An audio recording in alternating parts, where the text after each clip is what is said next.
the Unfeminine article. This one hit really, really close to home for me when it's talking about eating disorders as a part of identity. And when I first I transferred into college as a sophomore, so when I first got into it, I started leaning towards becoming anorexic. And I know bulimia and anorexic are different eating disorders, but it happened. And I think it's really weird how it's unfeminine of us to want to control our own bodies when it's feminine for non-feminine people to control our bodies.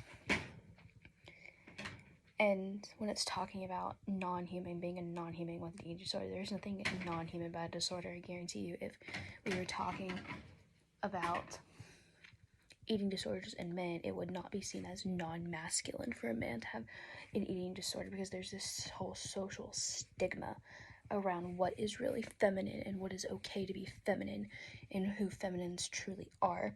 It's a very 1950s way of looking at women, and it's forced identity. You're forcing your identity, you're forcing an identity on a person. Not everybody is their disorder. People are more than their mental disorders or their mental disabilities or their mental different abilities. People are more than what goes on in their head. And people tend to focus so much on that negative stigma, and it sucks. And so we're talking about different role shifts when you have any kind of eating disorder or any kind of disorder in general. You've got all the masking that you have to play in that character of a rational person, but when you're behind closed doors, you take it off and you're like, I don't know what to do.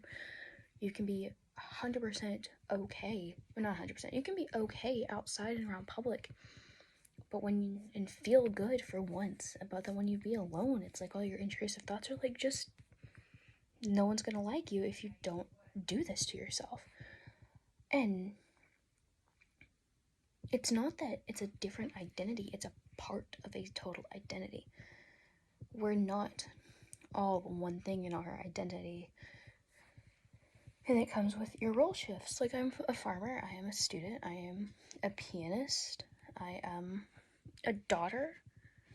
All of that is not one, they're not different identities of who I am, they're different roles that I play that kumbaya into a whole total identity. I really got on the idea of anything but skinny is unfeminine. So anything but a skinny body is unfeminine, and so it goes into more body shaming, that you can't, if you're a plus size person, you're not feminine. If you're a person that's more than 100 pounds or more, than has a 10-inch waist, you're not feminine. Anything but the original Barbie doll, the Barbie doll types, is unfeminine. So what is feminine that we can have that is okay for us to be feminine? And I really like that they put in there the struggles, because there is no such thing as a fully recovered person.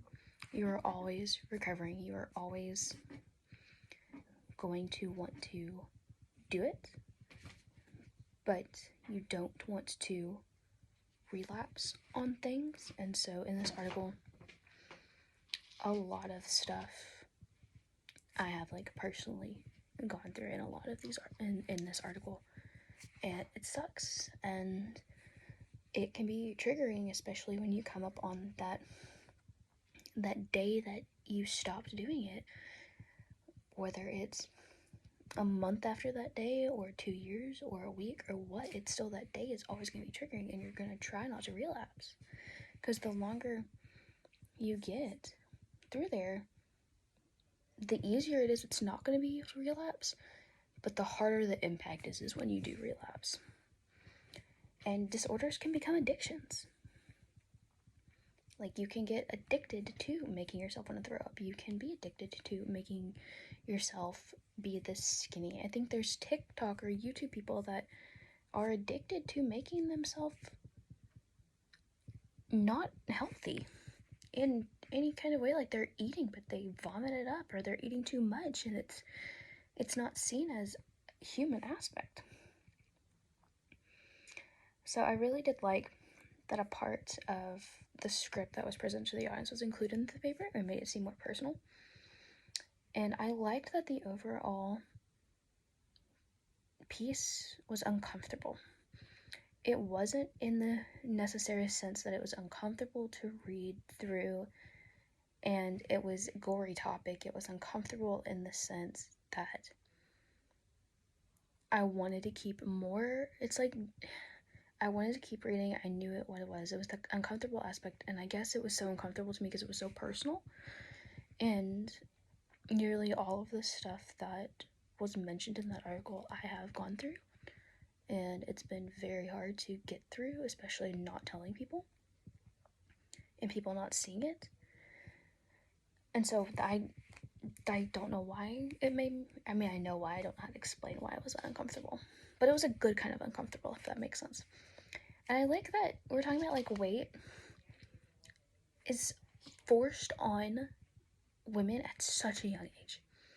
We see models, we see body shaming, we see like everybody on TV is like skinny. The Barbie dolls used to be super skinny, and it was always forced, that idea of perfect beauty. Like for the longest time, Victoria's Secret models were not plus size. They were nothing. You couldn't be a Victoria's Secret model without a certain inch waist. And we looked up to that, like the idea of the perfect image of beauty. And just, we need a break from society. And I really thought this article really dug into about what it means when performance is painful. And we don't know the real truth or the real stakes of when it comes to performing pain. And if human emotion in general is unfeminine, then it's just, the pressure to be perfect is so great in this society that I'm surprised that a lot of people are still here. Because these forced standards, even though we've come what we think is a long way from 1950 and stuff, history repeats itself if we don't stop it. And in this day and age, with everything going on around women's bodies, history is repeating itself. It's not better, and I don't want to say it's getting worse, but it's not getting better, and I believe it's going to keep going downhill. And so yeah, the unfeminine article was probably my favorite piece out of all of this. I very much enjoyed this piece.